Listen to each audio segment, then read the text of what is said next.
میں صورتحال بہت تیزی سے تبدیل ہو رہی ہے اور آج صبح ایک عجب صورتحال پیدا ہوئی جب ایسا لگا کہ مشہور زمانہ مانا جانا گلف کوآپریشن کونسل یعنی کہ اقتصادی رابطہ کمیٹی جو گلف کی ہے کوآپریشن کی جو رابطے کی تنظیم ہے وہ پارا پارا ہو رہی ہے. عرب ممالک کا مانا ہوا جانا ہوا اتحاد پارا پارا ہو رہا ہے. آج صبح یہ خبر ہوئی جب یہ اطلاعات آئی کہ سعودی عرب نے، مصر نے، متحدہ عرب امارات نے، بحرین نے، یمن نے اور لیبیا نے قطر پر اچانک دہشت گردی کی حمایت کا الزام لگا کے سفارتی تعلقات ختم کر لیے ہیں اور اس کے ساتھ ہی یہ بھی کہا ہے کہ اپنے زمینی راستے، بحری راستے، فضائی راستے قطر کے لیے وہ بند کر رہے ہیں. نہ قطر سے کوئی گاڑی آئے گی، نہ سمندر سے کوئی جہاز آئے گا، نہ کوئی ہوائی جہاز آئے گا، نہ کوئی جائے گا. اور یہ پوری صورتحال جو ہے یہ اچانک آج صبح پیدا ہوئی ہے. لیکن اس میں اہم بات یہ ہے کہ گلف کوآپریشن کونسل کے دو اہم ممالک کویت اور عمان نے اس فیصلے کے ساتھ جانے سے انکار کیا ہے. کویت اور عمان نے اپنے تعلقات قطر کے ساتھ منقطع نہیں کیے ہیں. سعودی عرب نے قطر کے ساتھ سرحد بند کرتے ہوئے اتحادی ممالک سے بھی کہا ہے کہ قطر سے سفارتی تعلقات ختم کر لے. سعودی عرب اپنے دوست ملکوں سے بھی کہہ رہا ہے کہ قطر کے ساتھ تعلقات کو ختم کیا جائے. ایک بہت ہی انٹرسٹنگ بات یہ ہے کہ سعودی عرب اور قطر دونوں کے ساتھ کوئی ایک اگر منسلک ہے اور وہ کھیل رہا ہے تو وہ امریکہ ہے. امریکہ اس وقت قطر کی طرف بھی ہے، امریکہ سعودی عرب والی سائٹ پہ بھی ہے، امریکہ متحدہ عرب امارات اور بحرین کے ساتھ بھی ہے اور امریکہ قطر کی جانب بھی کھڑا ہے.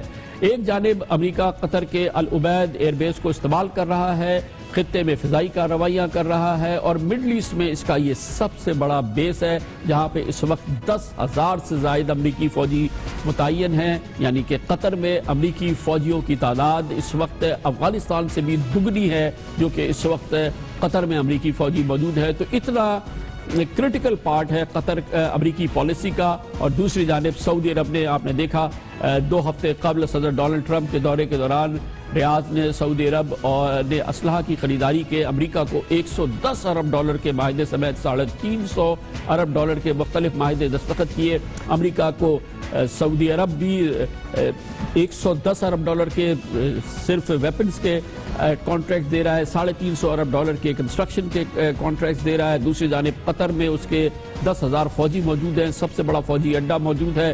اور اسی وجہ سے امریکہ کے وزیر خارجہ ریکس ٹیلرسن نے کہا کہ انہیں خلیجی ممالک سے آج صبح کے واقعے کے بعد انہوں نے کہا اس طرح کی فیصلے کی امید نہیں تھی، وہ قطر سے تعلقات منتقضہ کر لیں گے. یہ انہوں نے کہا کہ یہ غلط کیا ہے. انہوں نے کہا کہ عرب ممالک کو باہمی اختلافات دور کرنا چاہیے. گویا کہ مسلمان عرب ممالک کو باہمی اختلافات دور کرنے کا مشورہ امریکی وزیر خارجہ دے رہے ہیں. امریکی وزیر خارجہ امریکہ وہ ہے جو اس وقت جگر سے زیادہ قریب ہے قطر سے بھی اور دوسرے سعودی اتحاد کے ساتھ بھی. اسی لیے آج امریکی وزیر خارجہ نے کہا ہم یقینی طور پر چاہتے ہیں کہ فریقین ساتھ بیٹھ کر اپنے اختلافات دور کریں. اس تمام معاملے میں ہم ان کی مدد کرنے کے لیے تیار ہیں کیونکہ ہم سمجھتے ہیں کہ خلیج تعاون کونسل کا متحد رہنا بہت اہم ہے. مجھے نہیں لگتا کہ اس کے GCC کے اتحاد اور دنیا میں دہشت گردی کے خلاف جنگ کے اتحاد پر کوئی دور رس نقصانات ہوں گے. لیکن عرب ممالک کی قطر کے ساتھ سیاسی کشمکش آج کی بات نہیں ہے. یہ کئی سال سے یہ معاملہ چل رہا ہے جس کا ڈراپ سین آج اس فیصلے کی صورت میں آیا ہے. اس کا بیک گراؤنڈ کیا ہے یہ بھی امریکی میڈیا ہی بتا رہا ہے. ہفنگٹن پوسٹ نے اس حوالے سے کئی مضامین لکھے ہیں. اس کا ایک مختصر ہم آپ کو جائزہ دیتے ہیں اس رپورٹ میں.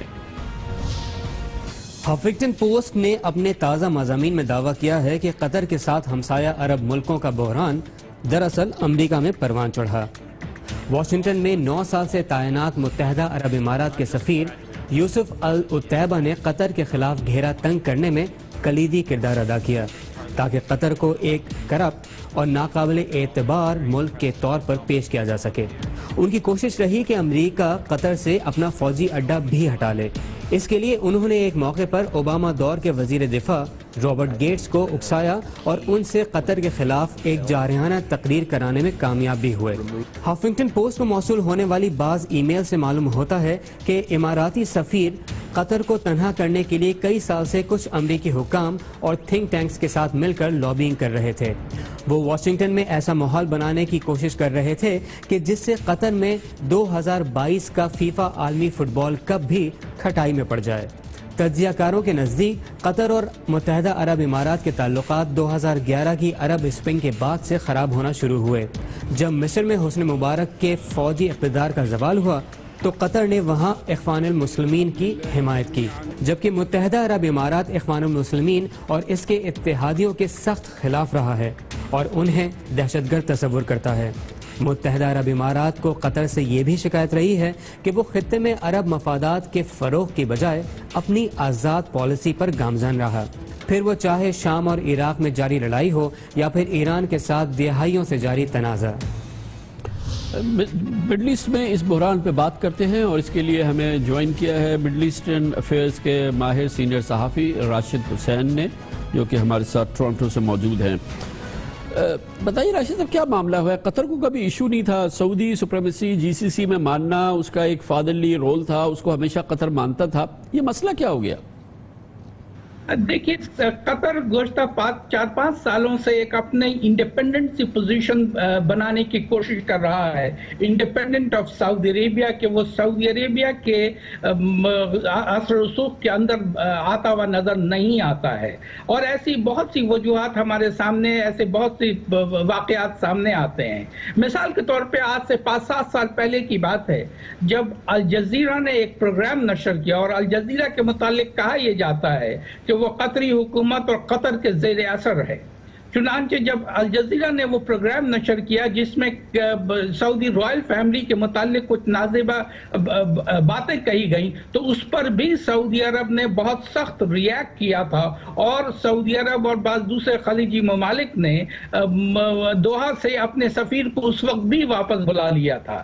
تو یہ جو کیفیت ہے قطر کی، وہ جی سی سی کا حصہ تو ضرور ہے، سعودی عرب سے بہت چھوٹا ہے، وسائل میں بھی اور آبادی میں بھی اور حجم میں بھی، لیکن یہ بھی حقیقت ہے کہ وہاں قطر ایک اپنی انڈیپینڈنٹ پوزیشن بنانے کی کوشش کر رہا ہے، اور یہاں بھی جو کیفیت نظر آ رہی ہے کہ وہ ایران کے حوالے سے بالکل وہ لائن ٹو کرنے کو تیار نہیں ہے جو سعودی عرب نے اسے دیا ہے۔ مگر آج کی دلچسپ بات یہ ہے کہ جی سی سی میں ہی کویت اور عمان نے اس فیصلے میں کو جوائن نہیں کیا ہے، اس کی کیا وجہ ہو سکتی ہے؟ دیکھیے، ان دونوں ممالک کو آپ الگ الگ دیکھنا ہوگا۔ عمان پہلے بھی سعودی عرب کے زیر اثر نہیں رہا ہے، اور عمان نے خصوصاً ایران کے مسئلے پر ایران سے تعلقات بھی رکھے ہوئے ہیں۔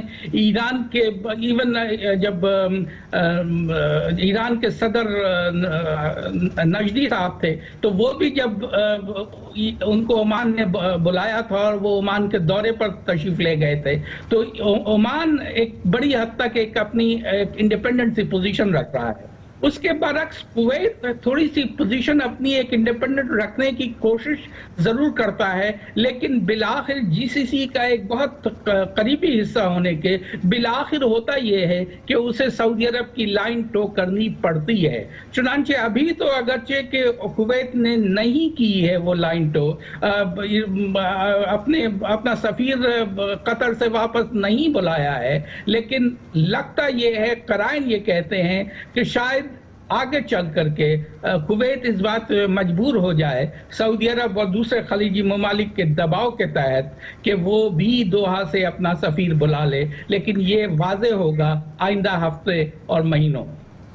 بہت بہت شکریہ راشد حسین ہمارے ساتھ تھے۔ کمرشل بریک، اور اس کے بعد ذکر کرتے ہیں لندن دہشت گردی کا تازہ ترین واقعات، اس میں تازہ ترین ڈیولپمنٹس ہوئی ہیں، یہ سب جانتے ہیں ایک چھوٹے سے وقفے کے بعد۔